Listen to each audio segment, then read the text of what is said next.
profiter pour vous parler de mes parents. Autrement dit, ma mère biologique, tuée par les habitants du village originel. Ma deuxième mère, qui m'a recueillie et m'a élevée jusqu'à ce que je quitte la maison, en quête de ma vengeance. Et mon père, que vous connaissez bien si vous avez suivi le récit du prisonnier. Je vais surtout parler de détails les concernant. Mais ces détails me tiennent à cœur et sont significatifs de qui ils étaient et ce qu'ils ont vécu. Et donc, commençons par ma mère biologique. Comme vous devez le savoir, ma mère était la prostituée du village. Ce faisant, très jeune, j'ai eu connaissance de ce qu'étaient les relations sexuelles. Même si, jusqu'alors, je n'ai connu que les pires représentations. Les clients de ma mère, pour la plupart, la malmenaient pendant l'acte. Ils se comportaient comme des brutes, des bêtes.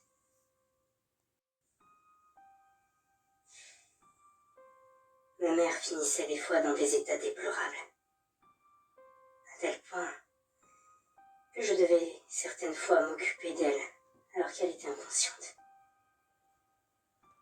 Elle essayait de me préserver de ce monde de luxure et de perversion, mais c'était impossible.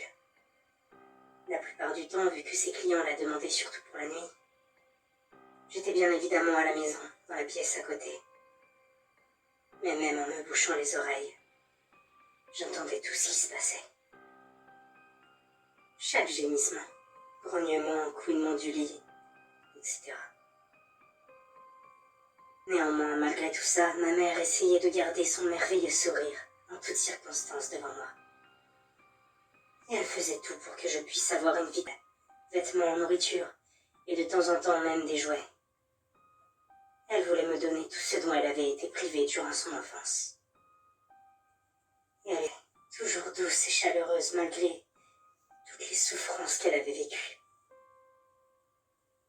Je pense que peu aurait pu en faire autant. Mais bon, vous connaissez la fin de cette histoire. Et c'est là que ma deuxième mère m'a sauvée du village et a décidé de s'occuper de moi. Au début, ce n'était pas facile. Nous ne parlions pas beaucoup et je passais la plupart du temps dans mon lit, à pleurer. Je n'arrivais même plus à dormir sans penser à cette nuit où le village m'avait pris ma mère. Et elle, de son côté, ne savait pas comment agir avec moi et elle ne voulait pas me brusquer. De plus, elle devait sûrement penser à sa défaite. Mais en moi, la tristesse a fini par faire place à la colère. Et j'ai décidé d'apprendre la sorcellerie.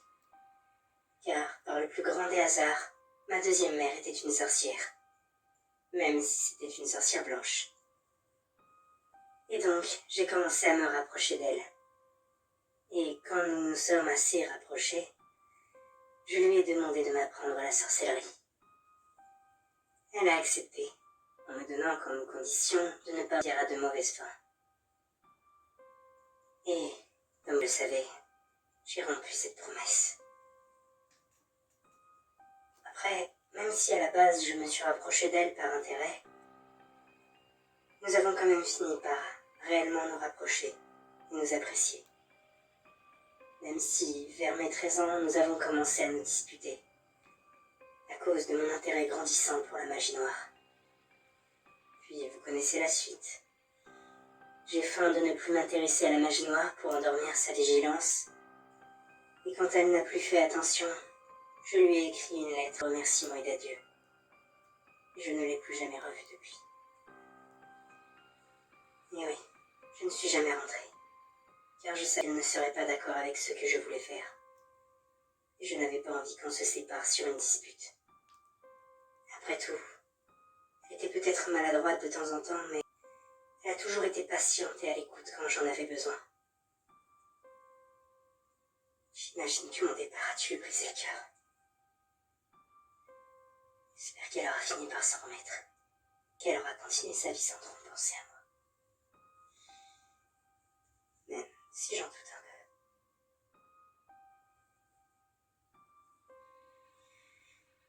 Je pense que c'est mon plus grand regret. Avoir brisé le cœur de cette femme qui m'a recueilli. Qui s'est occupée de moi comme de sa propre vie. Je me demande encore aujourd'hui quelle aurait été ma vie si je n'avais pas cherché à me venger. Si j'étais restée là-bas. Mais je ne le saurai jamais. Car j'ai mis mon plan à exécution et j'ai créé le village dans les cauchemars. Oh, la première âme que j'ai capturée dans le village était par grand des hasards non seulement le responsable direct de la mort de ma mère biologique, mais aussi mon père. Du moins, à l'époque, je n'en étais pas sûre. Néanmoins, en fouillant son passé, il était celui qui se rapprochait le plus du père dont ma mère m'avait déjà parlé.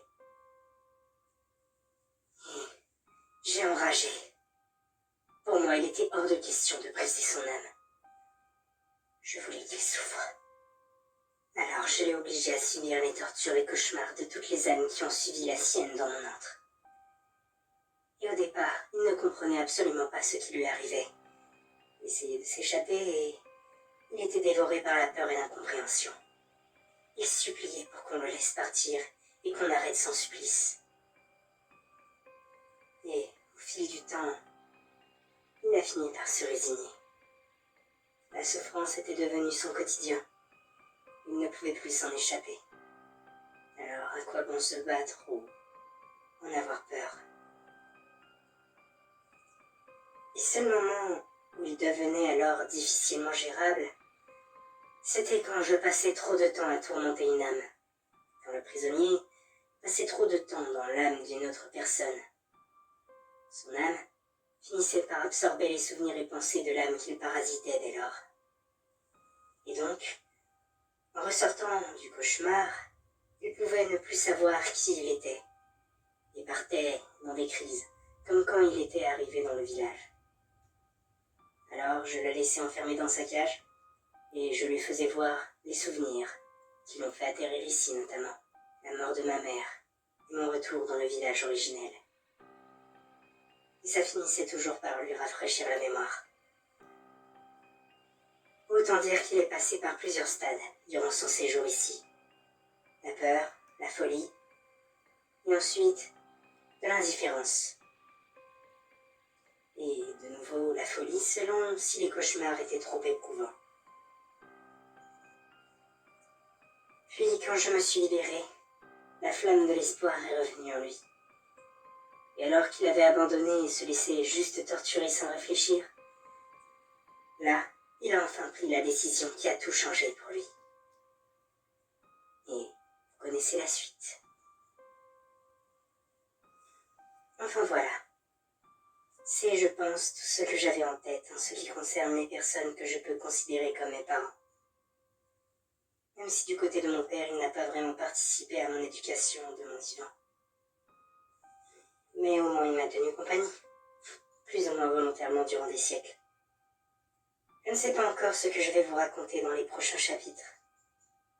Mais en cherchant un peu, je devrais finir par trouver. En attendant, j'espère que ce voyage dans le passé de mes parents vous aura plu.